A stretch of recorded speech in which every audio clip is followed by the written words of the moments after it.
are you, my brother? Thank you. The homeless guy out front almost didn't let me in. So It wasn't me, I promise. I know. You scared me though when you answered the door.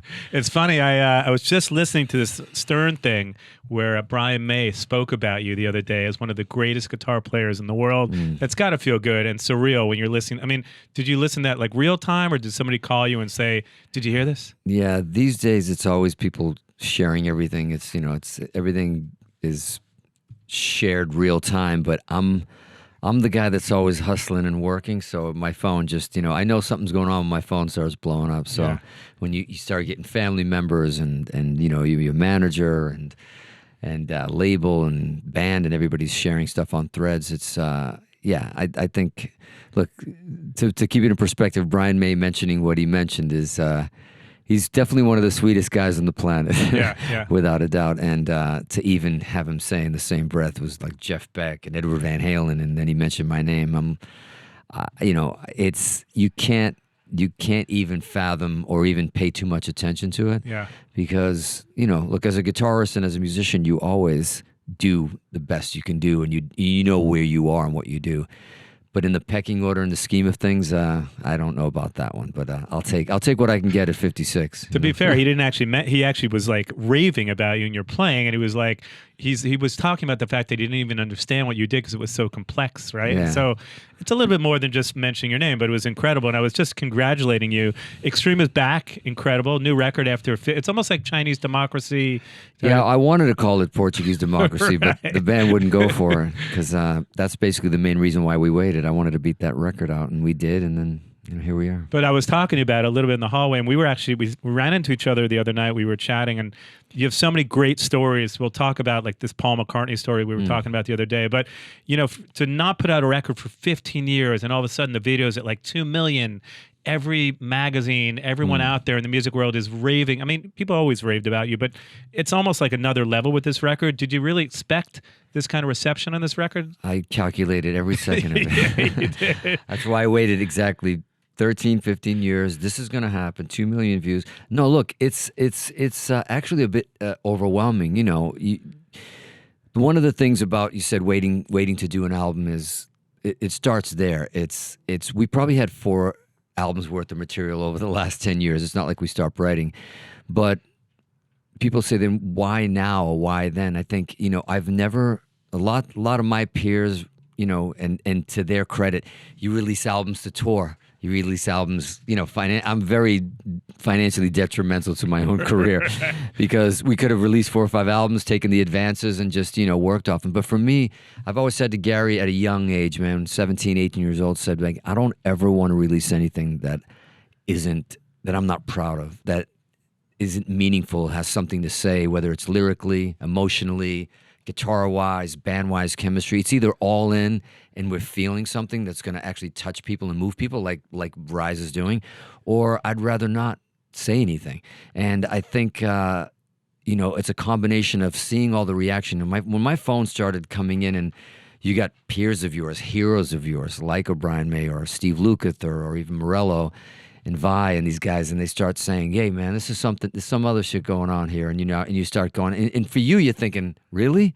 I mean, this is what I've been doing for nearly 40 years. Yeah. So, and I was trying to do the math on it, why it hit 1 million, then 2 million, and then seeing the reaction of, how the big trend of watching people watch something, right? The reaction videos, and seeing how crazy that has been.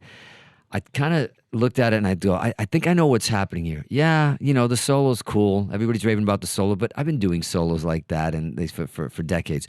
And also the song. But I think in this generation, like right now, for a band from our generation, from that far back in the 1900s when we were around, I think when we look at guitar players now, which there are so many great players that I follow on Instagram and on the socials, jaw-dropping. I sit there and I don't comment on anything, but when I see something else, I'm just like, fuck you. That was like, what is that? I feel the same way about these new players. And it's not to say that they don't do gigs, but the way they connect with people now is it's sitting in a chair at home. Yeah. You know what I mean? We look at them on Instagram and they're doing these amazing things. So it's all kind of technically driven. And I think why people's heads are exploding on Rise is the mythology of rock and roll. Yeah. You look at that video and you see it, and you see the passion. Because when you're sitting in a chair just doing it, the fire is missing, and there's a physicality, right? When you see a guitar player in a video going all in, it's a physical thing. Like when we used to watch Edward or even Stevie Ray Vaughan, or they don't play guitar. It's like another limb that they have. Yeah. So it becomes the whole like, wow, within a song, within a hook, within vocals, within harmonies, lyrics, the band's performing, and it's all cylinders. So I think the excitement is, I was getting more like thank yous than just like, hey, great track. It was like, it was like, man, I think you guys just brought rock and roll from your generation back single-handedly, or even guitar playing within a realm of a song.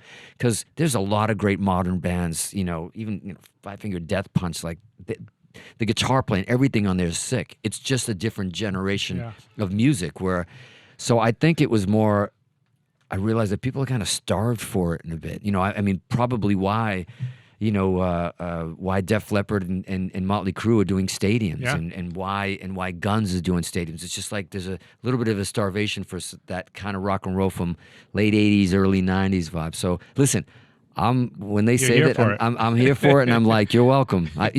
But I did say that to Robbie, our manager, early on. He's like, what do you want to do with this album? And for me, I was just like, and I don't mean this arrogantly, it was just more like, I want to do a rock album. I want somebody to be able to put headphones on for 50 minutes or take a drive in the car and just curate an album from front to back like we used to listen to. So it's not just playlisted. Because I'm not that guy, well, back in my day, I get digital, I get DSPs, I get all of that. But there's something about curating an album that can be a soundtrack to your life for that year or summer. And you discover things throughout. Every time I played it for people, they're like, I didn't catch this the first time. And that's, to me, is a word I use called simplexity. We all know rock and roll is simple. Music is basic. It's a 3.5-minute song. It's got a verse. It hasn't changed. It's like the beginning of time. But if you care enough about it, you keep it simple. But then if you want to go back, there's complexities underneath. Like Brian May was talking about. And I think that's why he connects with my playing. I don't think it's just the playing. It's like, we're nothing like Queen, but we're philosophically like Queen, which we don't care, and we do what we love, and we don't worry whether it's heavy or whether it's too heavy or whether it's light or whether it's more than words. And people were like, you guys are all over the place. Actually, no. Zeppelin, Van Halen, Aerosmith, Queen, they had more musicality within one album than most bands do their careers now. So I think that's where we come from, is we're in our own bubble. So when somebody says, man, Rise, it's modern, you guys are crying. I go, yeah, that's exactly what we were doing. No, I don't know. we're in our own bubble, Well, I've had some time to sit with the record. It's fantastic, by the way. But also, you always reinvent yourself. It's never the same record twice. It's always there's always surprises on an Extreme record. And this record in particular is so strong. And you're right, it is modern. But there's all kinds of music on it, right? You have the ballads, you have the heavy stuff. Yeah. There's amazing songs on this record. You have so many great life moments. And we were just talking about Brian May. I want to talk to you about some of those moments and your history and how you grew up and everything. Talk to me about, let's take it back to the beginning. You grew up in the Azores. A lot of people don't know where that is. Azores, Portugal. It's one of the most beautiful places in the world. 9 islands, part of Portugal. And I'm from an island called Terceira. I was born in a town called Praia de Vitória. And as a matter of fact, we're doing Concert for Earth there as well. Yeah, we'll talk about that. We'll talk about that. Yeah. But that's where I'm from. It's part of Portugal. A lot of people don't know it exists. Some people, I think most people in this country think that Portugal isn't a country anyways, that they speak Spanish there. But that's a whole other question for a different TV show. One of 10 kids. One of 10, the youngest of 10. Yeah. All amazing musicians. My dad played multiple instruments. And to be honest with you, before we talk about, our heroes, and you got your, my Mount Rushmore, you got your guitar players that are always in bands for me, Brian May and Queen, Jimmy Page and Zeppelin, Eddie and Van Halen, and also Randy Rhoads, with Ozzy. Well, Hendrix too, I think. Hendrix too, but my brother was my first guitar hero, and Louis, and I have so many inspirational brothers and sisters that played music, but Louis was beyond belief, still is, as a player. And every time, I've tried to keep him a secret. He's back in the Azores. I put him there so nobody finds out that I stole everything from him. He's in a box somewhere. Yeah. But he's insane, and every time somebody sees him play, they look at me and they go, okay. That's where you get it from. You thief. Yeah. So was that really your first memory of like wanting to do this for a living? Because early on you were sort of a jock, which again I didn't know. It's weird to know that maybe you wanted to be an actor. I heard somewhere that you were into like hockey and football. Like it wasn't really your passion growing up, right? Music? No, it was. I think when it's part of your family, it just is. It's like food on the table, and there's guitars in the corner, there's keyboards around, and you kind of pick them up.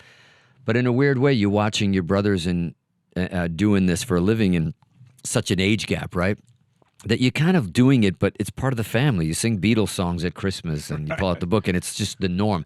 I didn't know until friends came over and they're like, yo, your family's like out of control. Like, what is going on here? The I'm like, Osmonds. and I'm like, what, really? You know, I just thought that was normal growing up. So yeah, I was obsessed with sports, everything. You know, when you grow up in New England and it's hockey and then it's obviously being Portuguese, let's call it football, but it's soccer as well. And obviously NFL, everything, basketball, all of it. We did all of it. And that's one of the things that probably connected me and Gary as well. You know, a bunch of jocks, actually. You know? Yeah, it's funny. So your first concert was really Supertramp? Or Supertramp. My first real concert was in Worcester Centrum. And a buddy of mine, Joe Barros, who's the keyboard player in one of my first bands, took me. And my head exploded. And that's not a lot of people would be embarrassed to say it was Supertramp. Right. It was Led Zeppelin. It was Van Halen. No, it was Supertramp. And it was insane. I love Supertramp. And then I saw Gabriel after that. But that was really my first, like, whoa, like, I knew then actually pretty early on that it was hard for me to contain myself being in the audience. I kept getting closer to the stage. I kept wanting to know what was going on. Even the guy tuning the piano on stage at soundcheck, I went all the way around just to see what was happening. And as I started seeing probably more hipper bands, you know, like Crew and different bands, once again, and I saw Ozzy, I had a hard time being out in the audience. Like it hurt me. So that's when I knew it's like something's wrong here. Like I'm not meant to be on this side of the stage. You know? Did your brother have a band, or was it just something he did for fun back home? No, my brothers. Are you kidding me? I ended up one of my first bands ever. My first band ever was called Myth. But it was. I love it. It's like Myth, Sinful. I love all these names. Sinful. It's like the worst band names in the world. But then I ended up in the band, which is another great name, Viking. Right. It was a progressive rock band. The worst names ever. Yeah, it was a progressive rock band with my brother Louis, my brother Robert, and we played like all this kind of flavored, progressive prog rock. And I was at like 14, 15. I was playing at the Paradise and playing all these clubs that later in life I would play in more of a rock band. But those were the years that shaped me. You know, people got to understand, it's like I've never taken really a lesson of anything or gone to any sort of university for music. But when you have 10 kids in your family and one room you walk into because of the gap, I'm the youngest, one room, it's like Joe Cocker's in there. You walk in another room, it's Van Halen. You go over there, it's the Bee Gees and the Beatles in the other room. So you're getting this like just lush and beautiful library of music that I would have never been brought up in with my generation or at my age, you know. But it was really Aerosmith early on, and a lot of these artists that it was the emotional connection for you that really drew you to them, right? Yeah, Get Your Wings, I think, really messed me up. I remember staring at that album cover and seeing Joe Perry with that blonde hair streak and them just sitting there. I think we kind of almost copied that on the Porn and Graffiti album, that they were just sitting there doing a photo. And that album and the dirtiness of it, but the funkiness of it and the swing of it, like there was something just really raw. And it wasn't even because they were from our area. It didn't occur to me until like later on. It's always mythology. You know, we're talking, like I said, back in the 1900s, no internet, no nothing. So we had to kind of, when we heard something, it was all rumors. But I didn't know that Joe Perry, literally 2 or 3 towns over, that's where he started from me. And that he played Marlboro High School, which was next door. And then they did this and they met up in Maine. So then it became even more of a mythology for us. And we felt this connection with them. And now word from a new friend of the show. Fellas, do you feel like you might want to spice things up in the bedroom? Blue Chew tablets, just for fun, will bring that added spice and fun back into your bedroom. What's a Blue Chew tablet, you say? It's a chewable tablet with the same active ingredient as Viagra and Cialis. The difference is it costs just a fraction, it's delicious, and you don't have to deal with going to the doctors and having that awkward conversation with them. It's as easy as going online, speaking to a medical professional, and they send them your way. Use my code, that's LIPPS, LIPS, for a free month supply. Just go to bluechew.com. You pay only $5 for shipping. Do yourself a favor, bring the fun back in your bedroom. And now, back to the show. It's interesting because if you think about your life and your pinch me moments, I mean, all these people you're referring to, Steven Tyler, Brian May, these were your idols. And now you're not only like, do you know them, you're performing with them. There's so many great life moments like this. We were chatting the other day. We saw each other at a party, I think, during Grammy week. And I was saying to you, the Super Bowl with Rihanna, I mean, that's got to be like the biggest moment of your life, right? I mean, I don't know how that is, but to play the Super Bowl and with Rihanna, it's got to be amazing and it's got to be a pinch me moment. You said, let me tell you about something. There's another moment I had which tops that. I said, what is it? He said, Paul McCartney. So I want to get into the extreme history. Talk to me about some of these moments because some of my favorite stories you have. Listen, I've been super blessed. I think sometimes you make a choice in life where you're in your band, and we had and still having great success, but there's always been this kind of, I don't know, hustle in me and this kind of always wanting for more and being open. So when you get a call even to like, Tony Bruno, who was the MD out of New York, who was the MD for Rihanna, says, hey, you're probably going to say no. And then you make these decisions at 45 that like, why not? Let me go down and see what this is about. And then next thing you know, I'm doing like 5 tours with Rihanna. Right. But that 9 years later. 9 years later. But those things everything leads to something. Yeah. And there's some moments like, obviously the Rihanna stuff has been amazing. And the Super Bowl, of course, it's a bucket list moment. At 56, to even think you could even play at the Super Bowl. And it's Rihanna's show, of course, but just to be a part of it. And I think you might have seen me on television for 1.5 milliseconds, or maybe I'm actually being generous. You know that when you do a performance, some of the great ones I've done, usually people will send you a video of watching you on TV. When you get a still of yourself, it's never a good sign. They had to like pause it. Was that him? I saw a red guitar. We'll take it. It's blurred, but it was him. I was bummed that they didn't show the band more, but ultimately I get it. It's such a huge production. It's a huge production, but you're right. They should have showed the band more because the band notoriously has always been a part of Super Bowl performances, and we played through the whole thing, and the band is super talented, and it would have been nice. But you know what? This is Rihanna's moment, not the band's moment. Yeah. And the network chose what they chose. Her and all the dancing. The dancers and. But we were talking about Paul McCartney at that when I saw you. So tell me the story about how it came to be that you ended up like writing songs with him, which is incredible. We got to pull that back a little bit, but it was again from the fruits of Rihanna. I had come back to finish that. Last tour I did with Rihanna was Diamonds, and they were about to do Anti, and I was just like, I can't because I love it, but I got to get back to the mothership, rock and roll, right? At some point you got to get back. And then Extreme was on tour. We did finish our last date in Detroit, I think, and I was on the runway, and Jay Brown had hit me up, her manager, legendary manager, such a great human too, a good friend of mine now, said, hey, you want to do, I got something for you. You want to do something and I was just like, no. And it's like the mafia pulling you back. You know what I mean? The Rock Nation mafia coming to get you. You can never leave. And I was like, no, man, I love it, but I got to get back to Extreme. And he goes, oh, okay, it's a shame because it would be, it's kind of a secret performance. I was like, with who? He goes, well, I didn't want to bring anybody else except you because it's with Paul McCartney. And of course, I'm on the runway, and I'm like, I'm available. Let me check my schedule. Right. Yes, of course I'm there. So I went straight there and went into a rehearsal space, and and you're thinking, man, this is the God of gods to me. I remember when I told Steven Tyler that he was doing something in Nashville, I said, well, hey, just secretly, man, I'm about to go in, and he goes, you're drinking from the nectar of the gods, he says, and I said, and I agree, but there you are in a rehearsal space, and Paul comes in, and of course. Kanye was working. It was when we did 4 or 5 seconds. It was a performance but Paul walking in, and you think, oh my God, okay, don't freak out. He's a Beatle. I know it's Paul. It's your childhood. It's life. It's oxygen. It's everything music. To me, it's everything somewhere between Zeppelin and the Beatles. Yeah. That's where everybody, it starts with the Beatles. Starts with the Beatles, but in the rock way, the Zeppelin. Of course. And everybody else falls inside of that to me. And by the way, you have that story too. So we'll talk about that. We'll talk about the Page story. Yeah. But the funny thing is, of course, you think Paul's going to walk in and it's going to be awkward and it's going to be like, a posse of like 4 security guards, but he walks in on his own. He comes in and he's like, what's up, man? Let's play. And he's like, and he gives you a big hug and a kiss, and he gives a hug to the guy mopping the floor. No ego, no nothing. Where I've worked with other artists that probably were in that same room that probably never said hi to me, but that's a whole other story. But then 3 days with Paul. That should be like a TV series or something. But that's the next podcast. That's the next podcast. Yeah, 3 days with Paul, and it was just amazing. He was like a 17-year-old walking in there. That's why he's so successful. That's why he's still doing it at his age, and it doesn't. age, whatever skin, voice, you can complain all you want, but this guy was a ball of energy walking in, like youthful. And he's like, let's play, let's jam, man. And he's blowing his guitar and he's asking me how the song goes. And I'm showing him 4 or 5 seconds and I'm like face to face, practically making out with Paul McCartney here. And what's going through your head, by the way, when that's happening? I had to just breathe and just really, it's an interesting thing that happens. You either just, you fold Right. or you decide like, you know what, I belong here.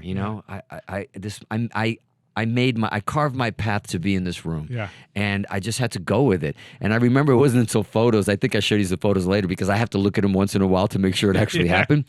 But we had a great photographer, Evan, and he sent me stuff afterwards. He goes, hey man, you need to have these as a gift. And just seeing me like talking to him, playing with him and being in the same room. Yes, the Grammy performance was amazing. It was with Kanye, Rihanna, but you notice how I haven't mentioned anybody else yet. Right. But it was one of those things where you're in the room and you're talking to him about Lennon. You're asking about songwriting, collaborations. And then at one point, like I was telling you, I thought rehearsals were done. And I walk over and I wanted to tell my brother Robert, who is, he's the reason probably why we listen to the Beatles, that I'm not supposed to tell anybody, but fuck this, man. I'm going to, you know what? I want to see his face when I tell him. And I'm on my phone. And of course, Paul comes back in. I thought he was gone, walks right behind me. And I see my brother Robert and I say, hold on a second, hold on. And I put him down. And okay, Paul, hey man, take care. And he goes, well, who are you talking to? He says, you have to do the accent or else it doesn't work. It's a bad version, but it's, and he goes, who are you talking to? And I said, oh, I'm just talking to my brother Robert. He goes, grabs the phone, comes over. My brother Robert just saw him at Fenway Park not too long ago. What a great guy. And he puts his arm around me and he goes, hey, Robert. And I'm here with you, little bro, man. Here with you, little bro. And Robert's just silent. He's just staring like, what am I looking at? It's Nuno and Paul McCartney. And I had no idea. But what a sweet guy to go and say hi to my brother because he knew he was a big fan. And then I go, all right, bro, gotta go. And it just hung up. And I think my family hit me up. I think your brother's having a heart attack. And then performing with him and the way he was with me and he'd grab my phone. He goes, let's take a selfie together. I never asked him for a photo or anything. But the experience with Paul was everything you had hoped because when you meet your heroes, in this case, God, it can go bad. I've had situations where I wish I had met some people that were really meant a lot to me, but this was not the case. It was like he was like, man, I'm just like you. I just want to play. I just want to jam. And then at that time, after we get off the phone, I was doing a voice note. He was in a meeting with Ree and Kanye. I put my phone in my pocket because I didn't want it to fall off my amp. So I'm doing these chords because ideas come at any moment. Of course, I'm with Paul. I'm inspired. Right. But I had my back to him, and then I hear that voice again from behind me. He goes, what's that you're playing? And I'm like, oh, it's just an idea I have. He goes, I like it. Because I like it. He goes, you go, well, this is the verse. He goes, well, what do you got for the chorus? So, of course, I'm trying to engage him. And I'm like, and he goes, well, what about this? And he starts singing. He starts singing his falsetto, and I'm like, what is happening right now in this moment for 2 minutes, 3 minutes? And then, of course, Kanye came over and interrupted us, which I wanted to kill him so badly because we didn't really get to finish what we were doing. But then it wasn't until later that when I went to pick up my brother, the phone, I couldn't find it. And then when I found it in my jacket, it was still recording. Amazing. So it grabbed our whole little interaction. have it? Oh, of course I did. I emailed it to myself like 27 times and texted it so I wouldn't lose it. And I've never released it. I don't really listen to it. I'm waiting for a rainy day to go back because it's not mine. It was a moment that we had. And it was amazing, man. It's so weird. You tell me that story. I mean, not as much in depth as we got into now. I think I told you, the next day I go out to the Stella McCartney party. Yeah. And so I walk in, people are like, do you know Paul McCartney's here? I'm like, where? Here? Like at this party? Yeah, Paul's here, Ringo's here, Joe Walsh is here. I'm like, oh, holy Lord. Shit. I just was talking to Nuno about like this last night. I'm like, yeah. I got to meet him. And I don't like to go to people. You can't really, you can't Same. approach You Paul don't McCartney. approach him, yeah. So I was like, how do I meet him? So he's talking to Leo, who I know, but not well.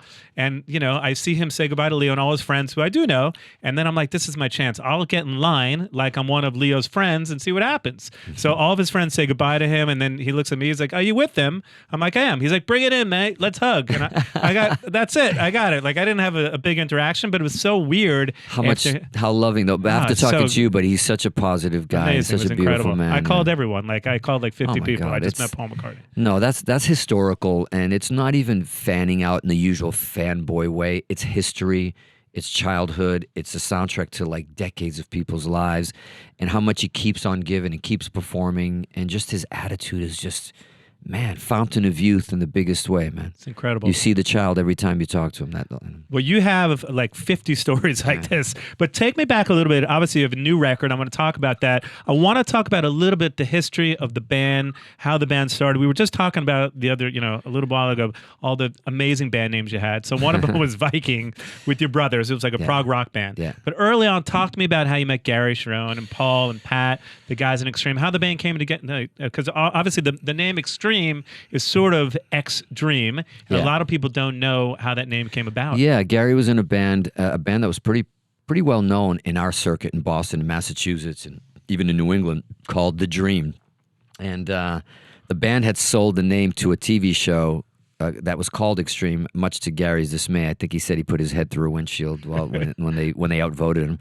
And but the good old almighty dollar always wins, except for when you, me, and Gary, which is we don't like money, which is bad, detrimental to the band. But the funny thing is that they started playing without a name, and it was just X-Dream, so people, their fans would know they're playing. So it inevitably became Extreme. And so then I remember them playing two guitar players, and I was always a fan of Gary's. When I was in Viking, we opened for The Dream. Amazing. When I was like 15 at the Paradise in Boston. And I'll never forget that because, kids, remember the story, because always be careful that this is a small business and you don't know what's going to happen to you in the future. I don't know if it's karma or just fate, but me and my brother Louie, who was my hero, they were doing construction on the second dress room, and they said, listen, everybody's going to share this dress room. So me and my brother go in there with the guitars. This dude walks in, curly hair, sunglasses, and he's like, what are you doing in our dress room, man? And I was like, well, they told us, no, you guys got to get out. So it was the guitar player, Peter Hunt, who I love, and we're friends now. But he kind of kicked me and my brother out. And talk about the weird karmic thing that happens, that he had no idea that 3 or 4 years later, he's still in his Gary fired both his guitar players to put me in the band. Yeah. And the way that happened, that's before Gary even heard me play. How Amazing. about that? Like, he was at a video release party at the Channel in Boston. Extreme had a video that was doing well, like that MTV was like on that MTV basement, basement tapes, videotapes. And all of a sudden, a club owner named Jim Blute said to me, old Narcissus and Celebrations in Boston, big metal nights, Wednesday metal nights. Tom Morello used to go see Extreme there as well, he told me, when he was going to Harvard. And it was a great scene. And he says to me, hey, come by the club. It's closed because it's now 2 a.m., but come by for a drink. It's only me. I'm just going to, just knock on the door. So I'm going. I literally about to pass the exit, and I'm just talking about fate and how life switches. And I was just like, I'm exhausted. I don't know if I can make it home. It's 45 minutes. But I saw the Alston exit, and I almost crashed. And I'm like, screw it, man. I'm taking the turn. I go in, knock on the door. He lets me in. There's one other guy there with him. It's Gary Sharon. I'd never met him, and I was just at his video release party. And we actually said hi at his video shoot. That's another story. I'm in the Mother video, but that's as an extra. But we sat there at the table, and what connected us was Jim Blute says, hey, I want to do something different. I want to do a metal Halloween night, rock and roll night. I go, what? He goes, bands can't play with each other's members. It's got to be from different bands come together, like a guitar player from this band, that band. You guys come together and do your favorite band. So me and Gary are sitting there, and I'm like, we should, maybe do Aerosmith, and then I said, what about Queen? And he looked at me and goes, what do you know about Queen? Because nobody brings up Queen. I'm like, what do you know about Queen? So literally the challenge was on. Jim Blute goes to the toilet, and then that was the end of him. And me and Gary literally said, all right, let me see what you got. What's your favorite album? Because I know what you're going to say. And he goes, no, I know what you're going to say. And we both it was literally like out of Step Brothers, where we both say it at the same time. And we said Queen 2. Never in the history of Queen has anybody said Queen 2 is their favorite. It's a Night at the Opera. Yeah. So and we were like, what? Did we just become best friends? Do you want to go do karate in the garage? Like, what do you want to do? Like, Soul Brothers. Yeah. So that was it. We started talking about music and Queen and lyrics and everything else, and it just didn't stop. Jim Blute's like, you guys, you got to go. We got to get out. It's like 4 a.m. So we swapped numbers to do the Halloween part. Maybe we'll do Aerosmith or whatever, because we know nobody's going to do Queen. Nobody can play Queen back in those days. My phone rings the next day, and when I say my phone, it's not a cell phone. Back in the 90s, we're talking about the curly cord in the kitchen that goes for 3 miles. And I pick up the phone, and my mom said, this guy Gary's on the phone. I get the phone, and Gary's like, listen, man, I'm not trying to creep on you or creep you out or anything else. I know we only met last night, but not that there's anything wrong with it. I'm not gay, not yet. Anyways, we're working on it. But I like to marry you. And I said, yeah, but I like to marry. I said, look, we're all a little bit gay, anyways, Gary. Don't worry about it. But he says to me, he goes, I want you to join my band, and I was like, what? I just told him I was in Sinful. And I said, we're recording an album. We got big dreams, which we did. Great band as well. And I go, no, you haven't even heard me play. Why you're asking me to join your band? By the way, you got 2 guitar players. And he says, if you say yes right now, I will let them go tomorrow. I'm like, they're like brothers of yours. Yeah. And he's like, you can't do that. I'm like, yes, I can. I know it. Never heard me play a note on the guitar. I go, I could be terrible. He goes, no, you're not terrible. Well, how did he know you were that great? I mean, it must have been. Well, what happened is I said, can you at least, we're playing Wednesday night, like this Wednesday with Sinful? And the answer is no, by the way, like for sure, 1,000% no. I'm not joining your band. I got my own mission. You guys got something going on. Why would you want to blow that? Comes to the gig. He sees me, brings Paul Geary down, brings some, the other members at the time, Paul McGowan. He comes into the dressing room after. He goes, man, okay, I get it. The band was cool. He goes, I wish I'd never seen you play because you were actually way better than I thought you were. And now I'm even more upset. But I was right. But he didn't bug me. Said, man, good luck with everything. See you in the funny papers, right? I'll see you on the charts. Leaves. Let me tell you something. When fate happens like this, I don't know if anybody listening, watching, or even you, Scott, like ever done something like this before, but it's never happened to me before or since. He leaves the room. I introduced him to the band, actually. I'm like, hey, this is, Gary's. Everybody's like, great. Start getting, rock and roll room, right? Everybody's taking their spandex off. You know what I mean? So we're taking all our scarves off, the million scarves we got on. We're taking our spandex off. And then I'm standing there staring into space. And when I promised you that 10 milliseconds before I said these words, I couldn't even block my mouth fast enough. And I look up at the guys and said, hey, and they just stopped what we're doing. And I said, I quit. And I even went like, what did I just say? I quit. We're in the middle with Bob St. John in the middle of doing an album. The band's been playing clubs, packing clubs as well. What did I just say? And Jeff Powell is one of my best friends, the bass player in the band that I grew up with. And Jeff's like, what? I gotta go. I literally just panicked. I tried to grab my guitar. They ripped the guitar out of my hands because my guitar got stolen. The band paid for that guitar. Shit's being thrown around all the way out the door. This singer screaming. It was insanity. I get into the room. The music's loud. There's metal everywhere, and it was underground. So as I'm walking out, now I'm dressed. It's like a half hour later. I'm walking out this massive stairwell that goes up to right by where Fenway Park is in Kenmore Square. I look up, Gary's up there, picking up some babe, as usual. Right. And I'm like, and I look up at him. It was like something out of a movie, like Eddie and the Cruisers or some shit. Intervention. Yeah, I just look up and I look at him. I go, hey, man. And he goes, what? He goes, what time's rehearsal tomorrow? End scene, cut. But that's exactly how quick and how bizarre, I don't know, fate or feelings or like instinct or I don't know what you call it, divine intervention. Well, that's for when it's meant to be, obviously. 40 years later, right? We're sitting here. 40 years later, we're sitting here and we've had golds and platinums. We've had some hits. We've had success. We still tour. We got an amazing fan base and a new album out in 2023, Wow. So talk to me about those early days. I mean, you toured with Alice in Chains early on. That had to be incredible. I think Iguanas was one of the first gigs you did with them early on. When you saw Lane Stanley, you guys were on a double bill with them. And you're like, does this music fit musically? Do we fit together? Does it not work? Well, that's when we knew that nobody knew what to do with us anyways. And I think about 86, maybe 87. No, it's later. We didn't even get. Yeah, this is probably our first album didn't release till like 89. 89. So. 89, and so here we are with a young new band as well out of Seattle. And, And we're playing what we called the roadie convention tour, which we used to, because the rooms were always empty. We used to send our road crew out. Can you be in the crowd and pretend like you're actually listening? Spinal Tap moments. Yeah, and I'll never forget that first sound check that I actually saw Alice in Chains, and I learned something. What is happening with my phone? I actually learned. Oh, it's Jimmy Page. I'm kidding. No, but it's and it's interesting. I learned a lot about performing from that first day, or philosophically what it meant. We were always a physical band. We always were of the mind that if you weren't moving around and jumping around and breaking stuff, like, you weren't really performers. And then I see soundcheck of Alice in Chains, and I see Lane come out and Jerry and these guys, and they got this groove. It's darker, but it's like slower almost and sludgy. Nobody was using the word grunge. I don't think existed. Right. And there we were, and I'm watching them, and I'm at soundcheck, And I can't stop watching Lane. His eyes are closed. He's just standing there. He's got his hands on the mic. And it's like he's got concrete shoes on and he's just eyes closed the whole time getting lost. And I remember a crew guy goes, yeah, man, these guys are boring. And I'm like, what? What do you mean they're boring? First of all, it's sound check, you know? And I'm like, but I didn't understand, you know, I wasn't sure what I was watching. Came out to see the show, same thing. Lane was almost like what he was at sound check, but all in emotionally, not physically. And I learned something from watching those guys, and even Jerry, great guitar player, and just like, wow, I get it.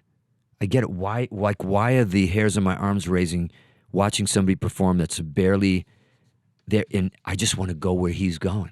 And I learned that night that as a performer that an audience doesn't come, they come to escape their reality, and they come to go where you're going. Not you like a circus entertaining, like, you know, doing trapeze or something, where they want to emotionally escape and go with you wherever you're going. You take them with you and connect, and you take them on that journey. So it's like watching a good movie in the theater, and then the lights come on, you're like, oh, wow, I literally got lost in that and black out in it. And that's when from that day forward, man, I'm telling you, I've never gone on a stage and never been all in. Physically, emotionally, spiritually, because that's what people connect with, you know. It's funny, you have so many great live moments. You go on to sell 10 million records. Yeah. More Than Words becomes a #1 song, one of the biggest songs of the last 30, 40 years. When you first heard that song on the radio, when you first heard yourself on the radio at that point, what was going through your head? Were you like, is this really on, or is the cassette still on the deck? Some people ask, like, what are you probably your top 5 moments in life or bucket list moment? I'm like, listening to yourself on the radio for the first time, because everyone takes that for granted as a fan, going like, no, that's what you guys do, right? No, it isn't what we do. What we do is we sleep in rehearsal spaces and couches, and we imagine and fantasize and dream about one day our local radio station, WAF, or wherever it is in your area, while they're listening to Zeppelin, Van Halen. You could never imagine yourself in between those. And then you get a record deal, and then I remember we were coming back from Connecticut from a gig, and the van, everybody's crashed out. And I remember it was AAF. It was like 2 a.m, and they go, okay, coming up next is, you know, Kid Ego from Extreme, our first single. And when that came on the radio, I couldn't comprehend what was happening. You sure that's not a cassette? You sure that we didn't put that in there? Like, and it's a DJ saying your name. You don't understand how big that is. Yeah, all right, WAF, here's Extreme's Kid Ego. And you're like, what did I just hear? Then the song plays, and you can't believe it. But then it's when it finishes, and then it goes into like Rush. And you're like, oh, this is real. It's not just the song on the radio. It's what was played before, a Van Halen track perhaps, or a Rush track out, and you're like, whoa, what just happened? And you die. You just like, wow. It takes you for it's I don't know if virginity or having a child, whatever. I don't know, but it's this moment that you're like, this is real. Like, you did it, man. Like, you're on the radio.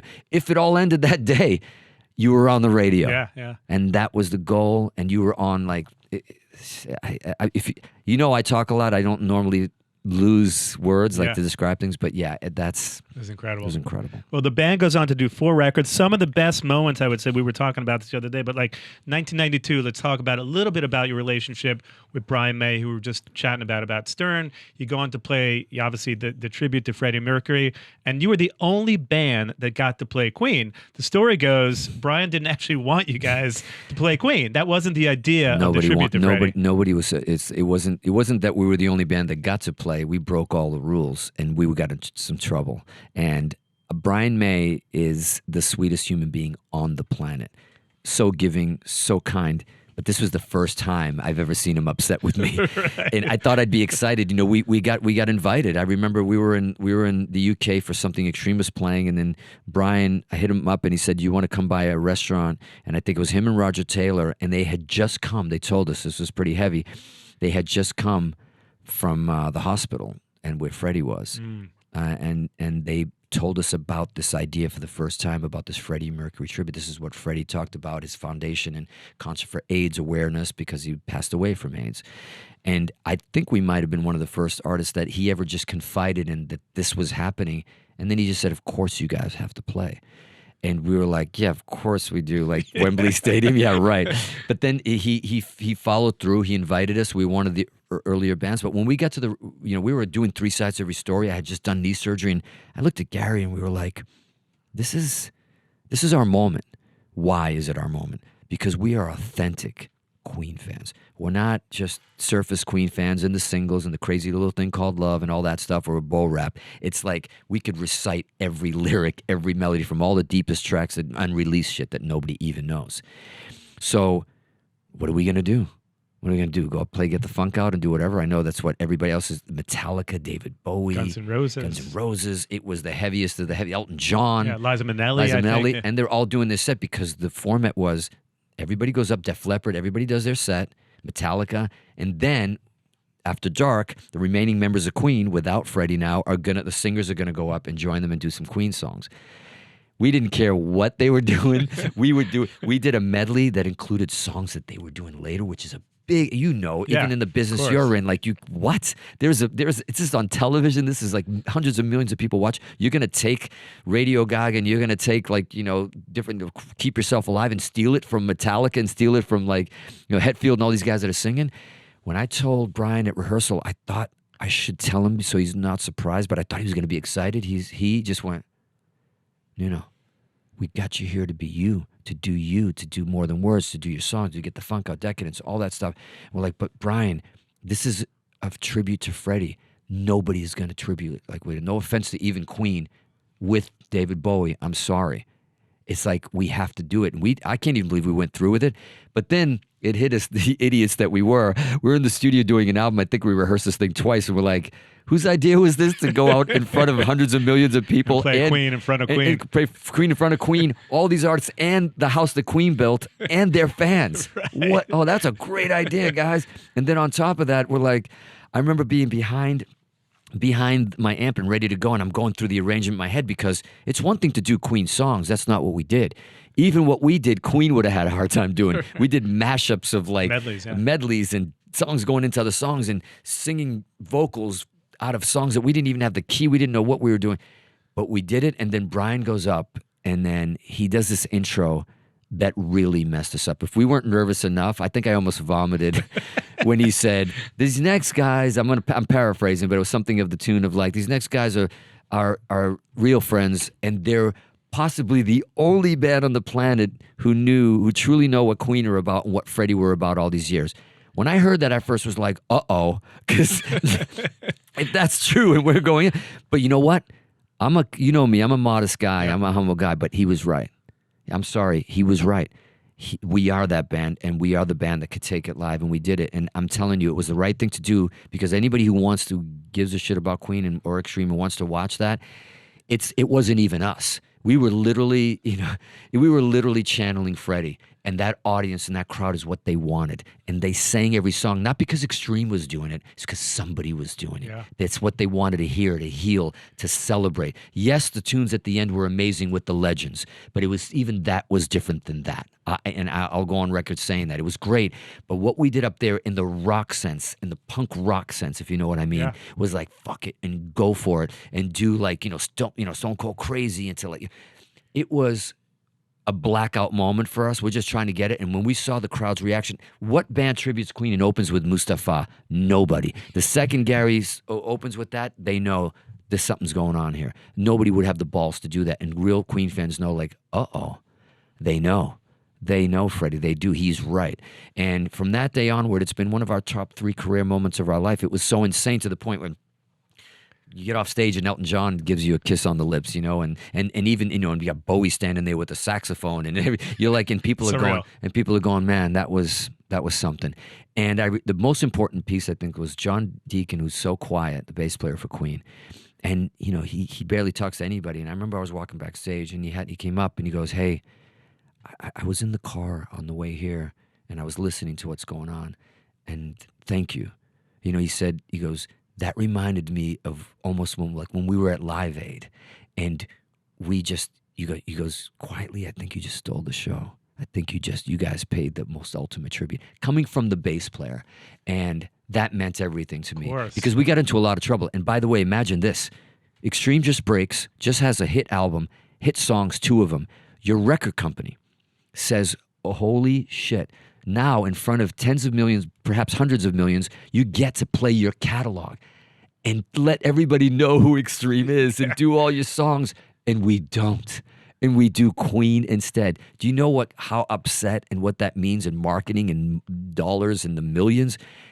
That's how much we love this band, and that's why that moment will always be one of our biggest moments. By the way, the inception of the band was based on Queen, so it makes total sense. I didn't even connect that dot. Yeah. That's incredible. Yeah. So there we are. Me and Gary talking about Queen 2, and then how many years later we're playing Wembley Stadium for Queen fans? I mean, that is some other shit. Well, we got to talk about the new record, but two more things. We were talking about your top moments in life here, and two stories we have to touch base on before then, because we could do this for 5 hours. But there's a story about Zeppelin and Jimmy Page coming to see you play at the Astoria with John Paul Jones years ago. So talk to me about that moment. And I think it was like 2008. There's a knock on your door, and all of a sudden the dressing room door opens and it's Jimmy Page. And knowing what a big Zeppelin fan you are, tell me what that meant to you. Well, you're absolutely right, especially when you don't know it's coming. And so you missed one thing, though. There's a knock on the door opens, doves fly through. Right. Doves come through first, and then Prince comes. Yeah, Prince comes. And then in walks Jimmy Page, and it was Rod McSween, our booking agent, that drove him down. And I honestly thought we were playing. Oh my God! You'll have to edit this for me, but from the Darkness, I can't think of his name. He just did our. Oh, Justin Hawkins. Justin Hawkins was opening for us. He was doing a solo tour, and he. I figured when I saw Page walked in, I'm like, oh, he's in the wrong dressing room. He's here to see Justin, because they're both British and all and whatnot. And then I saw Rod come in, and I'm like, oh, hey, what's up? And I joked, I said, you're in the wrong room. And Jimmy goes, no, man, we're here. I want to see you play, like in an intimate space. He's never seen Extreme. I've met him before, but briefly, like backstage somewhere. And like you said, like Paul McCartney, you don't meet Jimmy Page, you don't talk. You just, hey, what's up, man? But here he is now in our dressing room, coming to see you play. What are you supposed to do then? And this is like when Extreme was doing a 2.5 hour set, and we were, and we're sitting there talking for about 45 minutes, talking about Portugal. He's talking about how much he loves going back there, and he plays this guitar called Guitarra de Terra, which is our local, our guitar from our country that has a specific sound, a specific style. And he gets it made by this guy. He starts talking about cachaça, which is this like moonshine, of course, that Jimmy loves there. And then he pulls out, he's got it all. And so all of a sudden we're like, all right, they leave. And we're like, oh my God, now we got to play. I got to play in front of Page, right? But before he walks out the door, he's leaving. The door opens again. More doves fly in. And John Paul Jones walks in. And John's like, what the fuck are you doing here? And Jimmy's like, what the fuck are you doing here? And they didn't know that each other were coming. I knew there's a slim chance that John Paul was coming because we just did Japan together and we did a project on tour together. That's a separate podcast because I want to hear that story at some point. That story is too, insane. Yeah. So then now they're both there and they're going out, and all right, we go out. And when that happens, you're almost not playing for the audience anymore. I'm sorry, audience, whoever's there, but you're now, all that's on your mind is like, this is my shot. The kid that was in the bedroom, that Portuguese kid, that immigrant that was there learning immigrant song, learning all this stuff. And Four Sticks was inspired Midnight Express. I said it on stage that night. I didn't say his name. I didn't want to, name drop, but I was like, there's somebody here that, I apologize, you can have this back when you're done, but this rhythm and everything came from Four Sticks. But as we go on, as we're walking out, Rod McSween comes back and our agent says, hey, Nuno, Jimmy, sometimes if he wants to go to a show, like he went to see Muse recently, he'll usually say hi beforehand because he's older and he's Jimmy Page, and once people find out he's in the building, it's a wrap, right? So he's like, he's probably going to leave after like 4 or 5 songs, maybe a half hour or whatever, because that's what he does. And I'm like, what? Oh, I'm offended. The fact is here is great. He's here. He made the effort. We go up. There is glass now in the balcony area, and there's some tables. Of course, there it is, right on my side, right in front of me. It's John Paul Jones sitting with Jimmy Page. Like there's a spotlight on him for God's sakes. I'm like, great. How am I supposed to focus? So I'm just, I'm gonna go all in, and here we go. Half hour goes by. I look up. They're like, whispering to each other and saying, and I'm like, oh my God, I hope it's good. Hour goes by. They're still there. Hour and a half. 2 hours. 2.5 hours. They're still there, and like, clapping, cheering, standing up. I'm like, what is happening right now? And obviously they stayed for the encore. As a matter of fact, I think that night, what we did for the encore? The Queen tribute. It's the only time we ever did it. I mean, it's all coming full circle here. It's all coming around. So go away, and then, Robbie, as you know, one of your best friends, and also my manager, says to me, hey, I just got a text from Rod. He's in the car with Jimmy. He's like, I don't know if I should show you this or not. And I'm like, stop messing with me. Did he hate it? Did he like it? And he said something that I'm not going to repeat, but it was pretty amazing. He said, Now we got to know what it was. I mean, I hate talking about this stuff because it feels a bit bragatory, but he said, he goes, that was one of the top guitar performances he's seen, one top 3 guitar performance he's seen in his career. And he might be just being nice. He's probably being nice, but I don't care about that part of it. That's why I don't tell people that part of it. It was just the fact that he showed up tells you that he came down and stayed for 2.5 hours. Were you nervous? You have to be nervous when Zeppelin's standing in front of you. I was nervous, but it was almost like, like it's like your Super Bowl. Right. You train your whole life for that moment. It's the adrenaline. It's the adrenaline, and it's almost like you're proud, and you just want to now you want to all those years of just sleeping in rehearsal spaces, touring, missing your kids, your divorces, fucking funerals missed, all the sacrifices that everybody thinks it's all like a glamorous life. Yeah, it is on the stage for that moment, but then the rest of it, man, it's not easy. It's not easy because the other 23 hours or 22 hours, you're away from everybody you love. Exactly. You're living your dream, of course, but then after the 265th show that year, you kind of just want to go take the garbage out and just be normal for a second. Yeah. People forget about that. Well, let's talk about the new record. You said that you never want to release anything that you can't wait to share. It's been 15 years. As I mentioned before, I've had some time to sit with the record. It's amazing. Rise, the first single we were just talking about, again, did you ever imagine there'd be this kind of reception? 2 million views in a month or two, it means that people were dying to hear what you guys have been working on. So now that it's out there in the world, you've had a chance to kind of digest what's going on with the record, and we'll talk about the record in a moment a little bit. Kind of what do you feel about all the feedback that's been going on with the record? Well, I mean, look, it's like I said earlier, you get excited to share it, and once you get that feeling of, putting something out, and it's that basic feeling that you have. It's like you write a riff, and people say, well, how did you know? How do you know when to put something on? I said, you know what? It goes back to when you're 12, 13, 14 years old. It's that simple. It's a feeling you get when you write a riff, a simple riff or a hook or something or a solo, and you're doing it, and you just oh man, you call your best friend up. You're like, Nick, can I show you something? Can I play you something?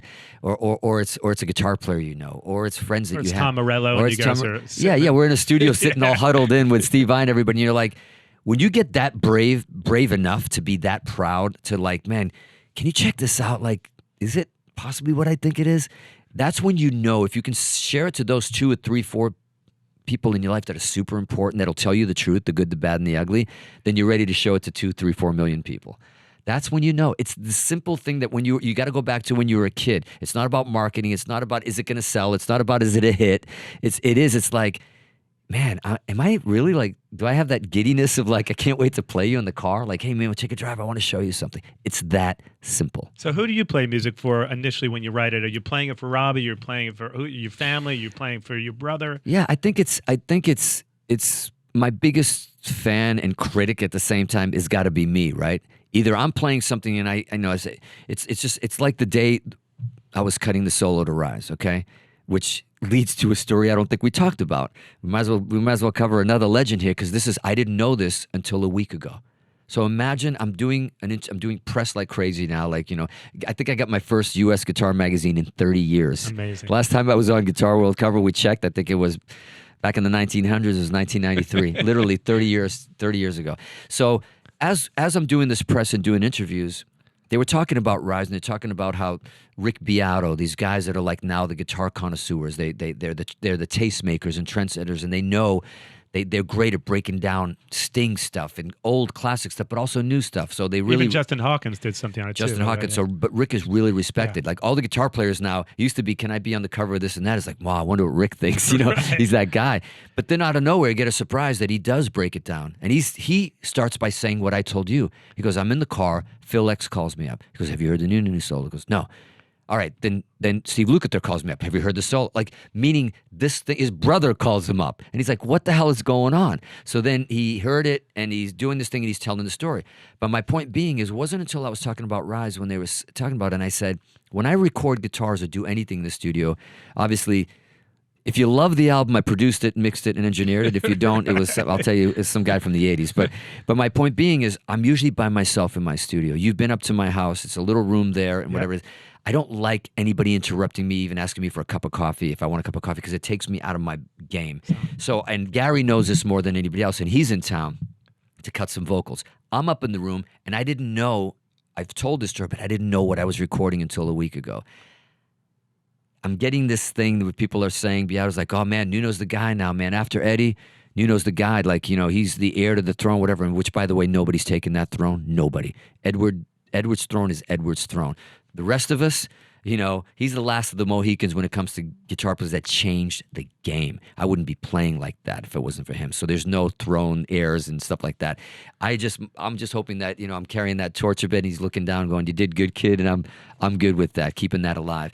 But ironically, speaking of Edward, I'm up in the studio and Gary said he's going to lunch. I said, yeah, be back by 2. We'll cut some vocals.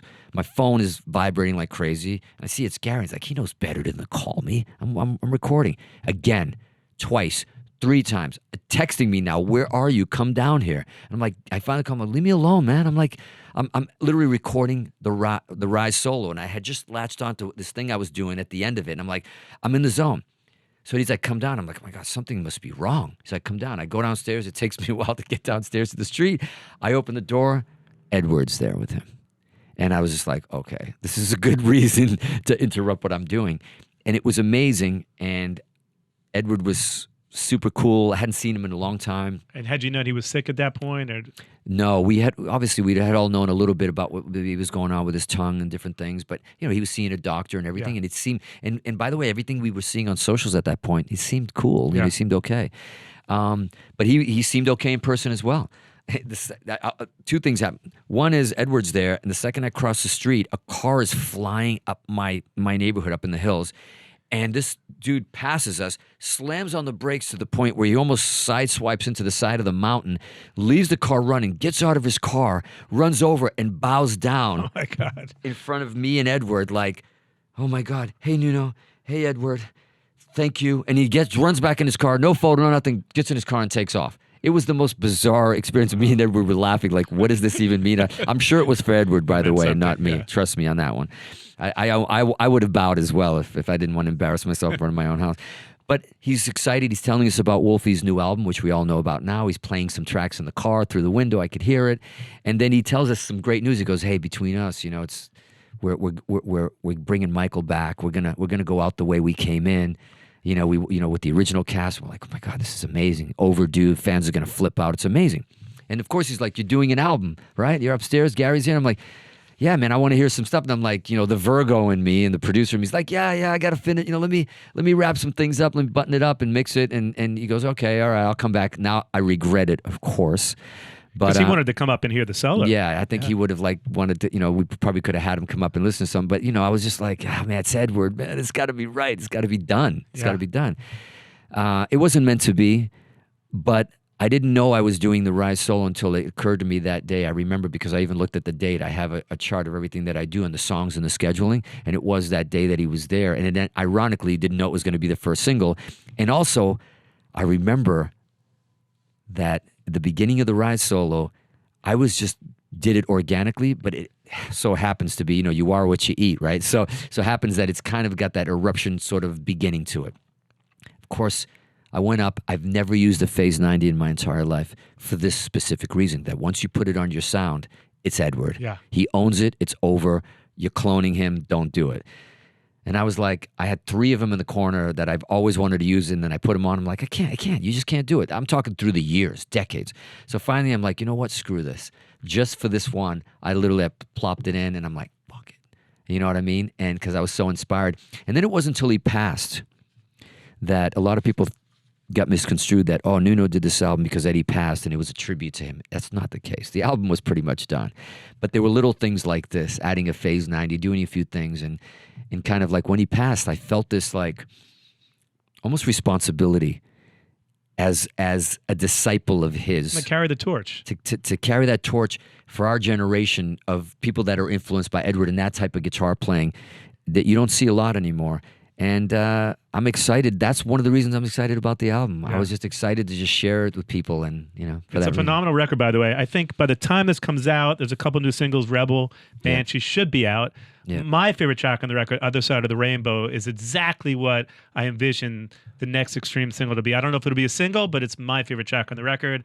Love that track. That's actually my favorite guitar solo is on that song as well. So by the time this comes out, it'll all be out there. So definitely the record's dropping in June. A couple quick questions before we go. We always do this fun thing where we like to ask top 5 here. So for Nuno I was afraid of this. I watched all your podcasts, so I was afraid of this one. Let's talk about this. The top 5 most underrated guitar players of all time. Ooh, you're throwing me a curveball here.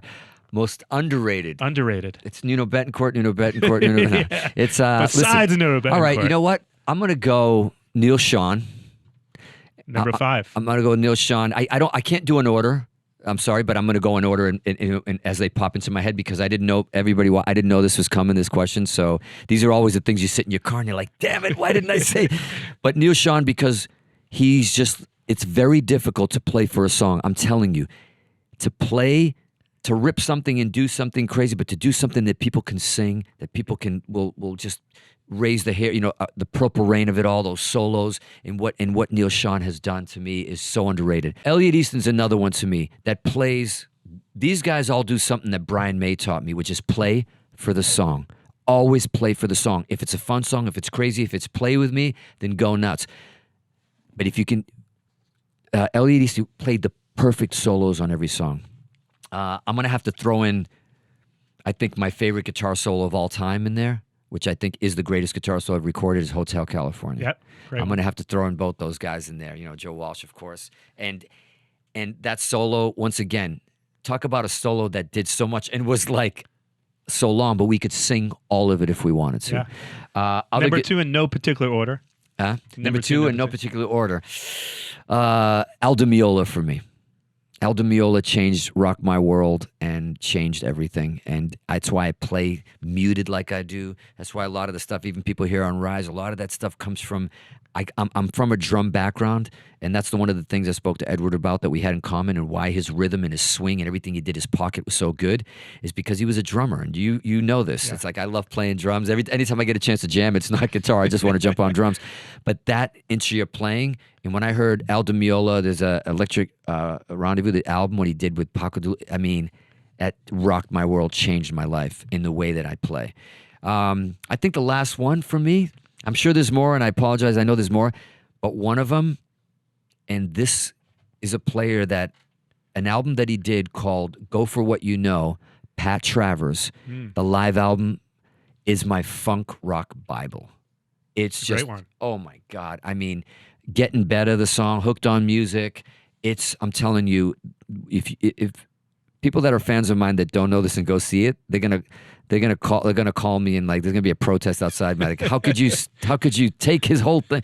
No, but I'd say Pat Travers, and I still see him play live, and I still am like a kid. I've seen him at like Monster Rock, and I'm in the second row out front, right in front of him, and watching everything he's doing.